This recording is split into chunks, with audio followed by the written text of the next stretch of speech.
Bismillahirrahmanirrahim. Alhamdulillahirrabbilalamin. Wassalatu wassalamu ala ashrafil mursalin Nabina Muhammadin sallallahu alaihi wasallam wa ala alihi wa sahbihi ajma'in. Rabbi syrah li sadri wa yassir li amri wahlul 'uqdatam min lisani yafqahu qawli, amma ba'd. Muslimin dan muslimat yang dirahmati Allah, Assalamualaikum warahmatullahi wabarakatuh. Alhamdulillah, selamat kita bertemu kembali dalam siaran kita pada sirah Nabi kesayangan kita, Nabi Muhammad sallallahu alaihi wasallam. Peristiwa Perang Badar. Alhamdulillah, bahagian pertama, sebab-sebab serta persiapan Perang Badar ini telah sama-sama kita hayatinya pada siaran yang pertama dulu. Kemudian diikuti dengan suasana peperangan itu sendiri, yang mana dalam suasana peperangan ini antara lain dapat kita lihat bantuan yang diberikan oleh Allah Subhanahu wa taala kepada tentera Islam sesuai dengan doa yang diminta oleh Rasulullah sallallahu alaihi wasallam. Perang Badar yang terjadi dalam bulan Ramadan tahun kedua Hijriah. Nah, kita berpindah ke pasca Perang Badar. Dalam sejarah dicatatkan seramai 14 orang tentera muslimin gugur syahid di jalan Allah. Daripada 14 orang ini, 6 daripada mereka adalah daripada kalangan para sahabat muhajirin, iaitu penduduk asal Makkah yang berhijrah ke Madinah, dan 8 pula daripada kalangan sahabat-sahabat Ansar. Kita maklum peperangan Badar ini disertai baik kalangan orang-orang muhajirin dan sahabat-sahabat Ansar. Meskipun tentera yang pihak musuh yang ditentang ini adalah merupakan orang-orang musyrikin Quraisy Makkah. Di pihak tentera Islam 14 yang gugur. Di pihak musyrikin pula seramai 70 orang tewas. Daripada sekumpulan 1000 tentera mereka, 70 yang tewas dan 70 yang lain pula ditawan. Sebahagian kitab menyebut 8 yang ditawan. Nabi SAW kemudiannya meminta daripada Abdullah ibn Rawahah dan juga sahabat Zaid bin Al-Harithah untuk memaklumkan kemenangan tentera Islam kepada penduduk Madinah sebelum baginda berangkat kemudiannya. Peperangan berlangsung di Badar, 180 km ke barat daya Madinah. Jadi Nabi meminta dua sahabat ini bila peperangan dah selesai, 70 orang telah ditawan, maka Nabi meminta daripada Abdullah bin Rawahah dan juga Zaid bin Al-Harithah, berangkatlah dahulu pulang ke Madinah, khabarkan kepada orang-orang Madinah kemenangan yang berpihak kepada tentera Islam. Ini penting ya, muslimin dan muslimat yang dirahmati Allah. Antaranya kenapa? Sebab di kalangan tentera Islam, di kalangan masyarakat Islam, mereka ini juga merasakan kebimbangan. Sebab mereka tahu inilah peperangan pertama yang ditempuhi oleh orang-orang Islam. Peperangan yang pertama dipimpin sendiri oleh Rasulullah SAW. Pengalaman mereka dalam hal-hal peperangan amat terbatas. Pula mereka tidak pernah berlatih bersama sebelum ini. Pula dalam bulan Ramadan. InsyaAllah ni akan kita perkatakan apakah Nabi berpuasa ataupun tidak. InsyaAllah kita perkatakan. Maka hal-hal ini antara lain menimbulkan kebimbangan bagi masyarakat Islam. Di samping itu di Madinah bukan hanya setakat masyarakat Islam, adanya juga orang-orang Yahudi. Orang-orang Yahudi pun menantikan pengkhabaran ini. Sebab pengkhabaran sama ada tentera Islam ni menang ataupun kalah sedikit sebanyak akan mempengaruhi kehidupan mereka, kehidupan harian mereka di Madinah. Sebab mereka ini memusuhi orang-orang Islam walaupun secara tak nampak secara senyap-senyap. Maka itulah Nabi SAW meminta daripada dua sahabat ini, Zaid bin Al-Harithah dan Abdullah bin Rawahah, pergi dahulu, balik semula ke Madinah, berikan pengkhabaran. Kemudian tentera musyrikin yang tewas ni, yang mati dibunuh ini, yang terbunuh dalam peperangan ini, dikebumikan dalam satu lubang beramai-ramai. Kalilah, tak dibiarkan begitu saja. Lihat walaupun mereka musyrikin Quraisy, walaupun Al-Quran berfirman innal musyrikina najis, orang-orang musyrikin ini najis, tapi najis di sini maknanya najis akidah, bukan tubuh badannya. Memanglah jadi akhirnya mereka ini ditempatkan, tapi kemudiannya kita dapati bahawa mereka ini dikebumikan, ditanam. Kita selongkar sedikit dalam bahagian pasca Perang Badar ini. Antara faktor yang menjadi penyebab kemenangan tentera muslimin dalam Perang Badar ini, kita sedia maklum apa juga perkara, ia ada mesti terkait dengan usaha yang dibuat oleh manusia dan takdir ataupun ketentuan Allah, termasuklah bantuan Allah. So yang nak kita kategorikan di sini adalah usaha yang dibuat oleh manusia, dan ada di sana faktor kemenangan ini kerana bantuan Allah. Tak totally semuanya, kata orang tu, kembali kepada usaha manusia. Antaranya adalah daripada apa yang telah sama-sama kita hayatinya, lokasi pertempuran yang memihak kepada tentera Islam. Lokasi pertempuran ini bila mana hujan turun, tanahnya kering, mantap, walaupun hujan turun, tidak lecak. Ini memudahkan pergerakan tentera Islam.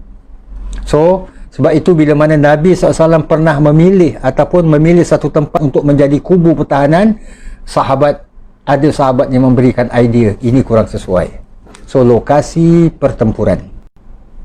Kedua, tentera Islam walaupun muhajirin, walaupun ansar, walaupun mereka tidak pernah berlatih bersama, kita dapati bahawa mereka bersatu hati. Bersatu hati di bawah pimpinan Rasulullah SAW. Malah dalam ayat Allah perintahkan Nabi menggesakan harridil mu'minina 'alal qital. Mukminin seluruhnya mereka yang beriman. Jadi mereka bersatu hati. Sebab akhirnya bersatu hati ini dapat menimbulkan kerjasama, pengorbanan antara satu, ya. Apa kata orang tu, kerjasama dan sanggup berkorban antara satu sama lain. Faktor usaha manusia yang ketiga adalah strategi peperangan yang diatur oleh Nabi SAW. Perang tanding yang bermula walaupun dicabar oleh orang-orang musyrikin Quraisy, tentera Islam dalam perang tanding itu, one to one ini dah menang, dapat menumpaskan ketiga-tiga tentera prajurit, malah pemimpin mereka. Tiga-tiga dapat dibunuh dalam perang tanding one to one ini, sementara muslimin satu terbunuh. Ini memberi kesan psikologi kepada tentera-tentera yang lain. Pula di awal peperangan sendiri, orang-orang yang dikatakan sebagai pemimpin, seumpama Abu Jahal itu sendiri, tumpas.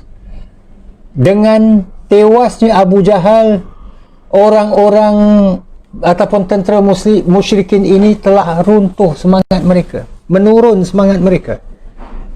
Dan strategi yang diatur oleh Rasulullah SAW dikembangkan dalam bentuk sayap kanan, sayap kiri dan sebagainya, cukup membantu strategi peperangan itu sendiri. Dan kepimpinan Rasulullah yang cukup berwibawa.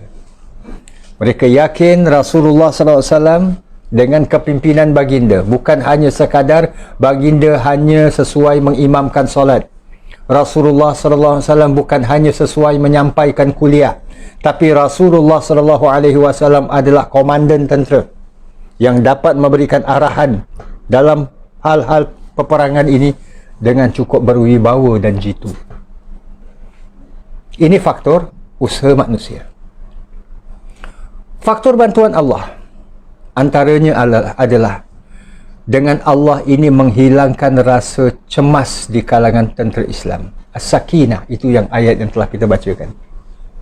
Sakinah, ketenangan yang Allah datangkan. Ini bantuan Allah. Usaha yang dibuat tetap, tapi Allah mendatangkan rasa tenang. Kita bila mana confident, yakin, keyakinan kita dah banyak membantu untuk kita mengatasi sesuatu masalah. Kalau kita berhadapan dengan sesuatu problem lah, contoh saja, secara psikologi, kalau problem itu kita fikir, alamak susah aku nak atasi, garanti susah. Tapi kalau kita yakin kita boleh mengatasinya, cuma how to, caranya macam mana, mana satu jalan yang perlu kita ambil dulu, langkah yang perlu kita ambil dulu, kita mulakan dulu, ini semua. Tapi keyakinan kita untuk mengatasi masalah tu tetap ada, ataupun dah memang tersedia, insya-Allah dia banyak membantu untuk mengatasi masalah tersebut. Jadi Allah menghilangkan rasa cemas di kalangan tentera Islam. Yang keduanya, dibantu oleh malaikat. Para malaikat yang Allah firmankan dalam surah Al-Anfal, bantuan yang Allah Subhanahu wa taala datangkan. Kalau kamu cukup hanya sekadar 20 orang yang bersabar, yang beriman, yang bersabar, ini Allah bantu dengan para malaikat. Dengan itu kamu dapat mengalahkan musuh. Turunnya hujan. Manusia tidak merancang turunnya hujan, tapi Allah turunkan hujan tu, dan ini menyukarkan bagi pihak musuh, sebaliknya memudahkan bagi tentera Islam.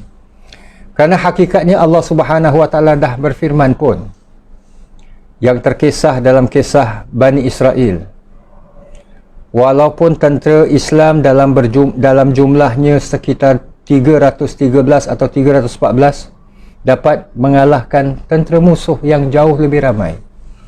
Kam min fi'atin qalilatin ghalabat fi'atan katsiratan biiznillah.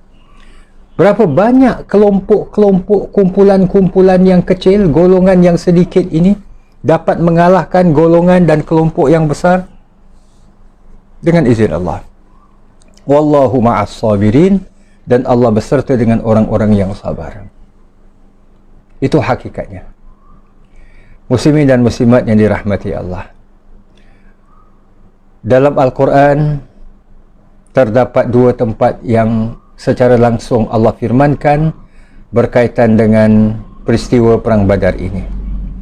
Kita boleh merujuknya di surah Ali Imran ayat 123 hingga 127, dan di surah Al-Anfal itu sendiri di ayat 7 hingga ayat 14. Yang mana pada ayat-ayat ini Allah Subhanahu wa taala memberikan gambaran tentang peristiwa Perang Badar ini. Sekali lagi, surah Ali Imran ayat 123 hingga 127, dan di surah Al-Anfal ayat 7 hingga ayat 14. Sebelum kita bersurai, timbul persoalan.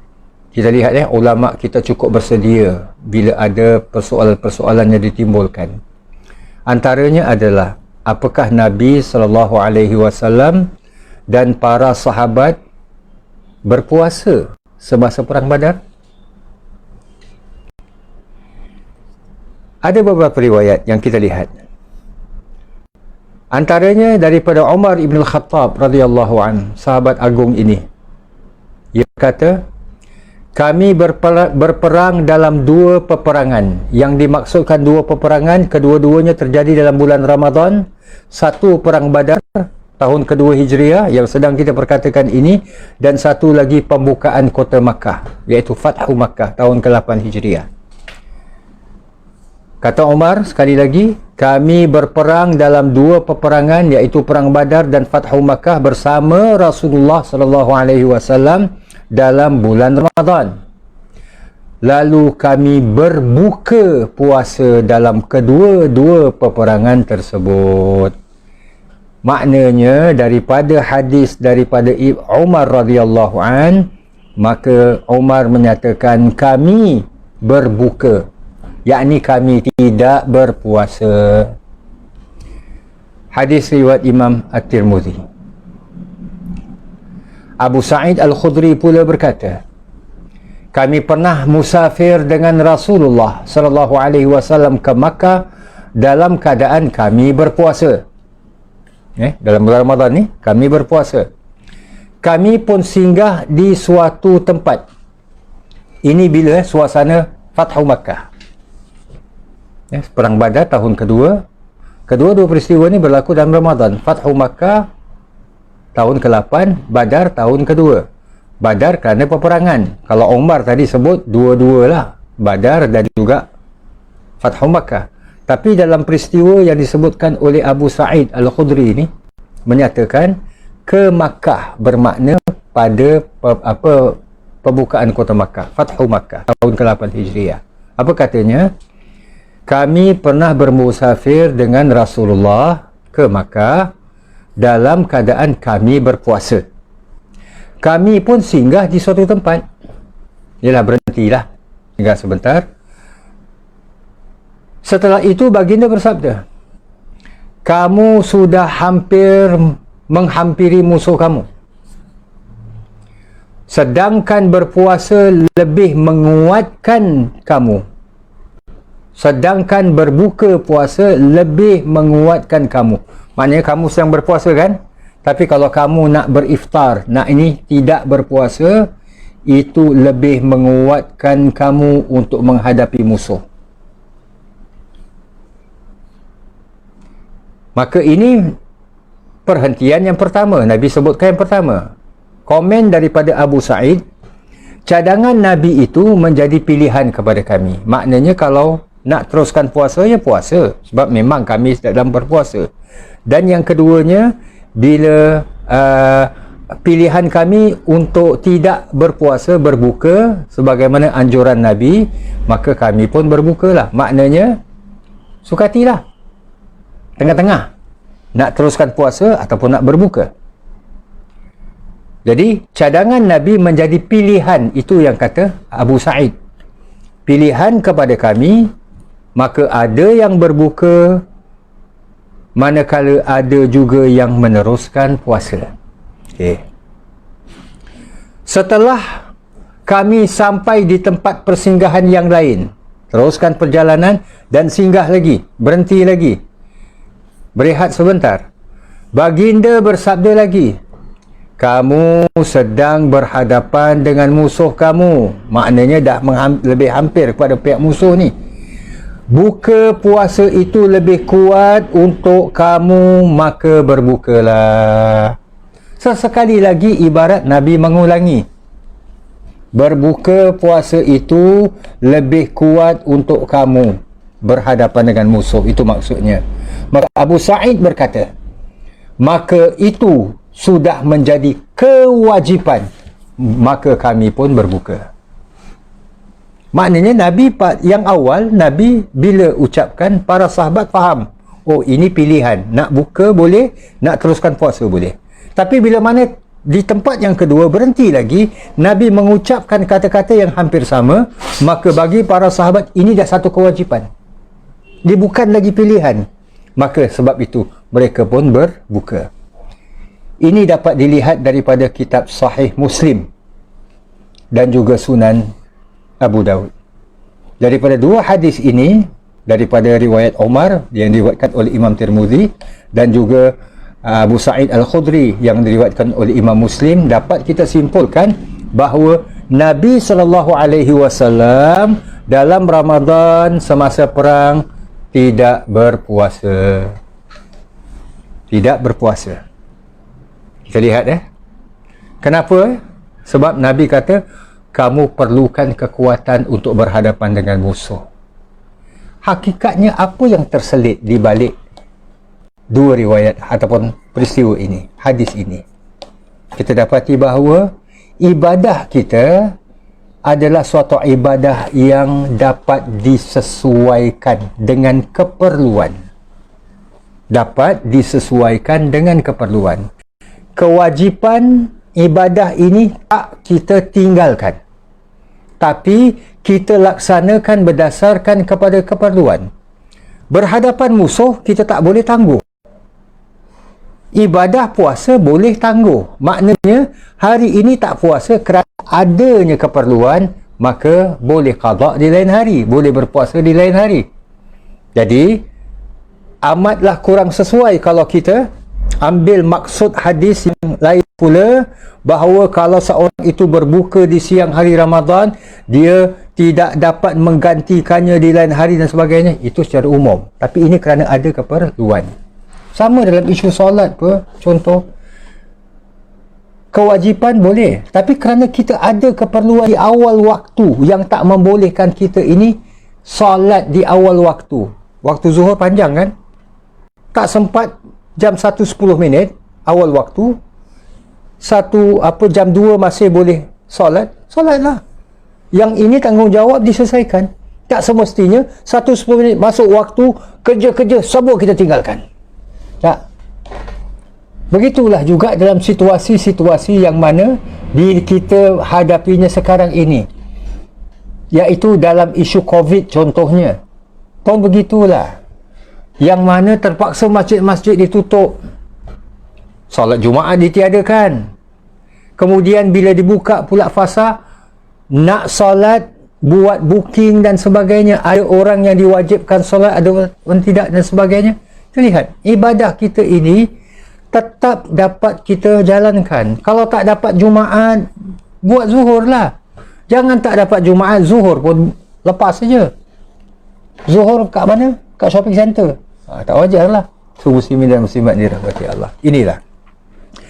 Maka dengan ini, walhamdulillah, topik yang berkaitan dengan Perang Badar ini selesai. InsyaAllah kita akan sambung dalam peperangan selanjutnya, iaitu Perang Uhud, dalam pertemuan akan datang dengan izin Allah Subhanahu wa ta'ala. Kita berhenti di sini dulu. Aqulu qawli hadza wa astaghfirullahal azim li wa lakum wa lisairil muslimin. Wassalamualaikum warahmatullahi wabarakatuh.